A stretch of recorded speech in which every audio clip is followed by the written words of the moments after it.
Hi guys, welcome back to channel. This is Haris and you are watching Haris speaks. अगर आप एक as an international student या फिर एक एज एन इमिग्रेंट आने का प्लान कर रहे हो यूके के अंदर, तो आप लोगों के लिए ये वीडियो एक एज अ मास्टरपीस होने वाली है, जो आपको एक गाइड प्रोवाइड करेगी कि आपको ऐसी कौन सी चीज़ें पैक करनी चाहिए अपनी लगेज के अंदर। आउट वेस्टिंग एनी टाइम अपनी वीडियो को स्टार्ट करते हैं। मैंने आप लोगों के लिए एक लिस्ट तैयार की हुई है, जो मैं लाइन बाय लाइन आपके साथ गो थ्रू करूँगा और आप लोग को एक डिटेल प्रोवाइड करूँगा कि ऐसी कौन सी चीज़ें जो आप अपनी लगेज में कंसिडर कर सकते हो।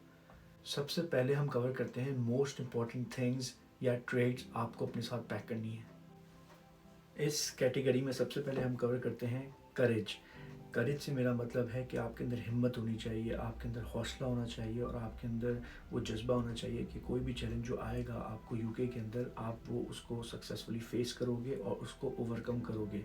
ठीक है, क्योंकि ज़ाहिर सी बात है, अपने होम कंट्री में क्या पता कभी कोई चीज़ खुद से ना की हो। जैसे मैं जब आया था तो मैंने तो पानी भी उठ के खुद नहीं पिया था, लेकिन यहाँ जब आप इस कंट्री आते हो तो आपको सब कुछ खुद करना पड़ता है, तो आपके लिए उसको हौसला चाहिए उसको फेस करने के लिए। सेकंड पॉइंट इस कैटेगरी में है कि ऑप्टिमिज्म और पॉजिटिविटी। देखो, जब यार आप इस कंट्री आओगे ना, तो आपको बहुत से लोग मिलेंगे जो आपको नेगेटिव बातें करेंगे, या यहाँ पे जॉब्स नहीं है, यहाँ पे एकोमोडेशन मिलना मुश्किल है, आपने पैसे ज़ाया कर दिया, आप कनाडा चले जाते, ऑस्ट्रेलिया चले जाते। उन लोगों से बचो, क्योंकि जब एक दफ़ा आपने फ़ैसला कर लिया यूके आने का, तो फिर क्या फ़ायदा उस बात को बार बार डिस्कस करने का, वो भी किसी ऐसे बंदे से जो क्या पता ऑलरेडी नेगेटिव माइंड फ्रेम में होगा। तो इसलिए अपने आसपास पॉजिटिविटी और पॉजिटिव लोगों के पास रहो। तीसरा पॉइंट है डिटर्मिनेशन। आपके अंदर यार ऐसी डिटर्मिनेशन होनी चाहिए, जब मैं यूके आ गया हूँ तो मैं यहाँ सक्सेसफुल होके ही निकलूँगा। मैं जितना पढ़ाई करने होगी मैं पढ़ूँगा, जितनी जॉब्स करने होगी मैं जॉब्स भी करूँगा, अपनी फ़ीस निकालने की कोशिश करूँगा और अपनी फैमिली को एक अच्छा फ्यूचर प्रोवाइड करके दिखाऊँगा पूरी दुनिया को।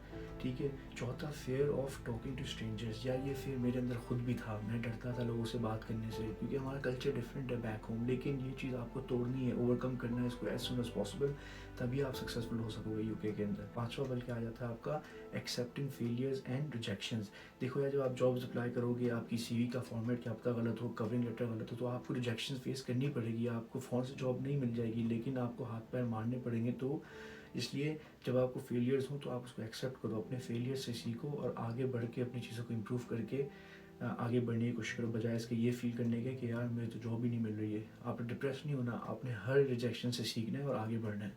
और सबसे last but not the least, आपकी पेरेंट्स की दुआएं, आपकी अम्मी की दुआ, आपकी अब्बू की दुआ, कि आप सक्सेसफुल हो सको यूके के अंदर। दूसरी इंपॉर्टेंट कैटेगरी की बात करते हैं डॉक्यूमेंटेशन।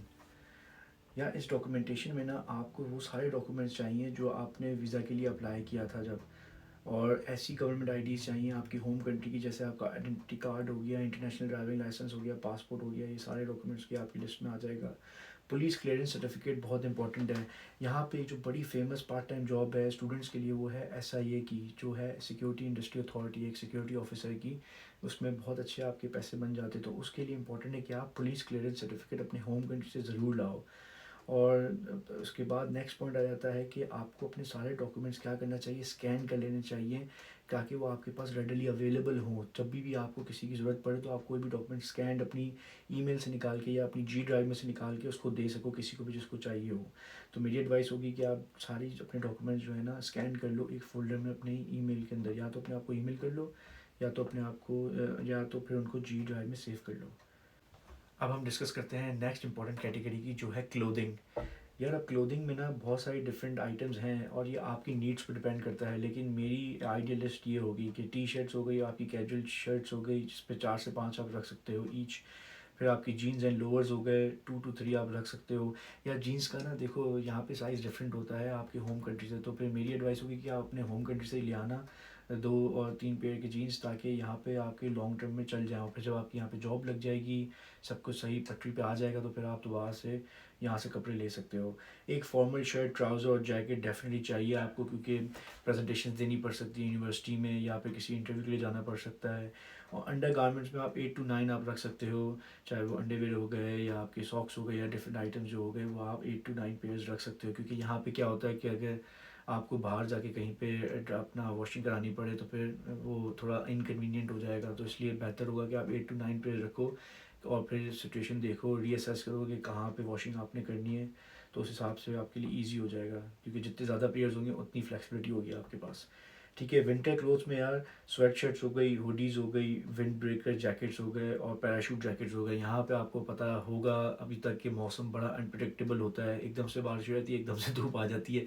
तो आप कोशिश करो कि अपने जो अच्छे वाले आपकी जैकेट्स हैं वो ले आओ, लेकिन आपको यहाँ पे आके नई ख़रीदनी ही पड़ेगी, क्योंकि वहाँ की जो जैकेट्स होती हैं होम कंट्री की, वो यहाँ की सर्दी नहीं रोक सकती है। तो आपको यहीं का जैकेट लेना पड़ेगा, लेकिन इन द मीन टाइम आपको नए ख़रीदने की ज़रूरत नहीं है। अपने होम कंट्री से जो आपके अच्छे वाले जैकेट्स हैं वो ले आओ, और यहाँ पे आप फिर नया ले लेना जब आपकी जॉब वॉब सब लग जाएगी।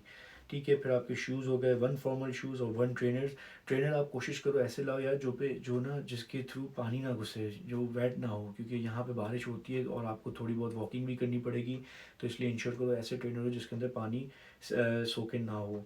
ठीक है जी। और फिर एक traditional dress for religious events है। अगर आप मुस्लिम हो तो आपको नमाज में जाना होगा, या फिर आप किसी चर्च जाना चाहते हो, तो कोई भी जो ट्रेडिशनल ड्रेस आपका हो वो आप लेके आओ। और रिलीजियस इवेंट्स भी होते हैं यूनिवर्सिटीज़ में, तो उसके लिए भी यूज़फुल होता है वो। अब डिस्कस करते हैं नेक्स्ट इंपॉर्टेंट कैटेगरी की, जो बेसिकली आपका हो जाता है बेडिंग। अब इसमें क्या है यार, आप बेड शीट्स जो है ना यहाँ यूके के अंदर बहुत एक्सपेंसिव है, तो मेरी एडवाइस यही होगी कि आप 2 से या 3 बेड शीट्स ले आओ अपने होम कंट्री से।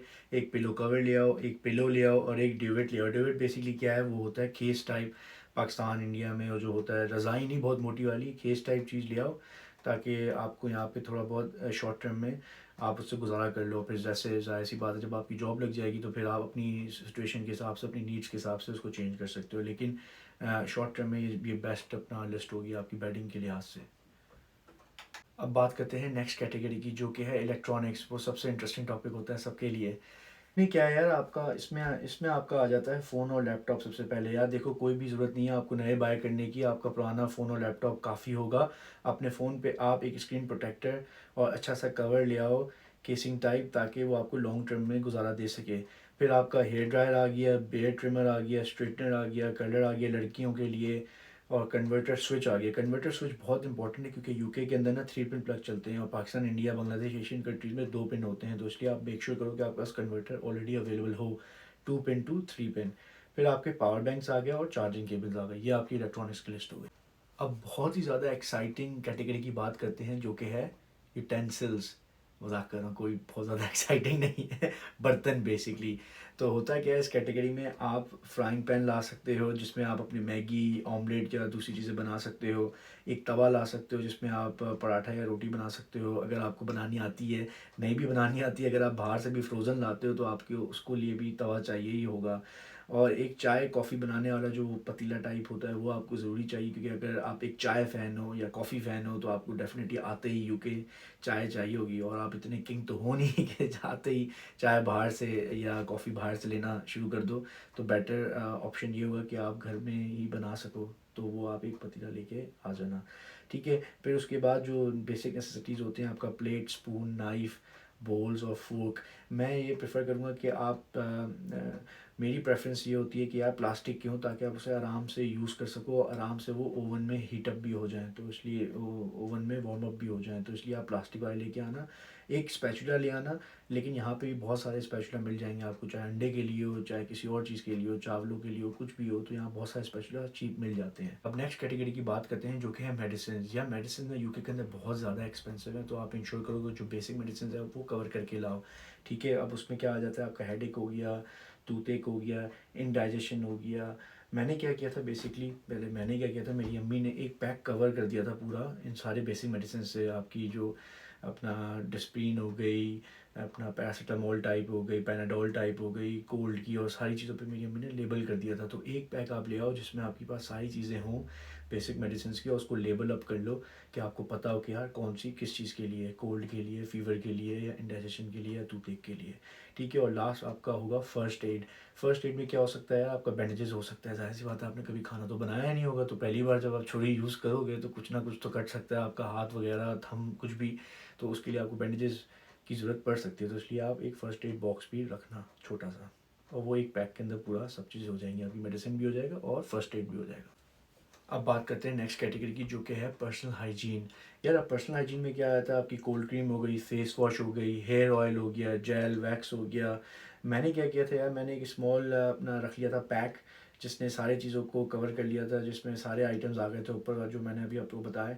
उसमें क्या होता है कि यार आप शॉर्ट टर्म के लिए वो सारी चीज़ें यूज़ कर सकते हो और फिर लॉन्ग टर्म में आप यूके से ही ख़रीद सकते हो, क्योंकि ये रिलेटिवली चीप होते हैं, इतने एक्सपेंसिव नहीं होते, ठीक है। और सबसे लास्ट पॉइंट इस पर पर्सनल हाइजीन में आपके स्केप्टिकल्स आ जाते हैं जो कि यूके के अंदर बहुत ज़्यादा एक्सपेंसिव होते हैं। तो आप कोशिश करो कि यार ये स्पेक्स ना अपने होम कंट्री से बनवा के लाओ, 2 to 3 पेयर्स जो भी आपको चाहिए होता है, कैजुअल हो गया, स्पोर्ट्स हो गया, या आपको फॉर्मल अटायर में चाहिए हो तो वो आप अपने होम कंट्री से बनवा के लाओ। अब नेक्स्ट कैटेगरी की बात करते हैं जो कि है फूड आइटम्स। यार ये बहुत ही इंपॉर्टेंट है, आपको सारे मसाले पैक करने हैं, जिंजर गार्लिक पेस्ट, जवेत्री जो बिरयानी में डलती है, निहारी के मसाले, आई एम जस्ट किडिंग, कोई भी चीज़ भाई पैक करने की ज़रूरत नहीं है। फूड आइटम में सब यहाँ मिलता है और बहुत सस्ता मिलता है। So please don't bother with any food items, I request you please कुछ नहीं लाने की ज़रूरत है, सब यहाँ मिल जाता है। नेक्स्ट इंपॉर्टेंट कैटेगरी की बात करते हैं, कितना कैश लाना चाहिए। यार मेरी एडवाइस होगी आप 1500 से 2000 पाउंड ज़रूर लेके आओ, लेकिन उसको समझना कि आप उसको टच नहीं कर सकते, वो सिर्फ एमरजेंसी पर्पजेस के लिए। तो यार ये थी वो कंप्लीट लिस्ट जो मुझे लगता था कि आप लोग कंसिडर करनी चाहिए अपनी लगेज के अंदर। कोई चीज़ अगर मैं भूल जाऊँगा तो मुझे प्लीज़ कॉमेंट करके बताइएगा कि क्या चीज़ हम भूल गए, लेकिन इन अ नटशेल ये सारी चीज़ें आपको ज़रूर कंसिडर करनी है अपनी लगेज के लिए। और ऑन दी अदर साइड मैं आपको एक बात ज़रूर बता दूँ, जहाज़ जो गेम यूके के अंदर है ना, वो आपकी माइंडसेट की, आपके माइंडसेट को कंट्रोल करना है, क्योंकि आपको बहुत सारी रिजेक्शंस फेस करने को मिल सकती हैं। नेगेटिव लोग भी मिलेंगे, नेगेटिव बातें करेंगे, जैसे मैंने पहले बोला। तो आपको इंश्योर करना है उन नेगेटिव एनर्जीज़ को कट डाउन करो और सिर्फ पॉजिटिव एनर्जी पे फोकस करो, क्योंकि वही आपकी रिजल्ट पॉजिटिविटी में ड्राइव करेगी। नेगेटिव थॉट्स आपको कहीं भी लेके नहीं जाएंगे, सिर्फ पॉजिटिव माइंडसेट आपको कहीं ले जा सकता है। आपके हाथ में हार्ड वर्क है, रिजल्ट्स ऊपर वाले पे छोड़ दो, ठीक है जी। On that happy note I see you next time. अल्लाह हाफिज़।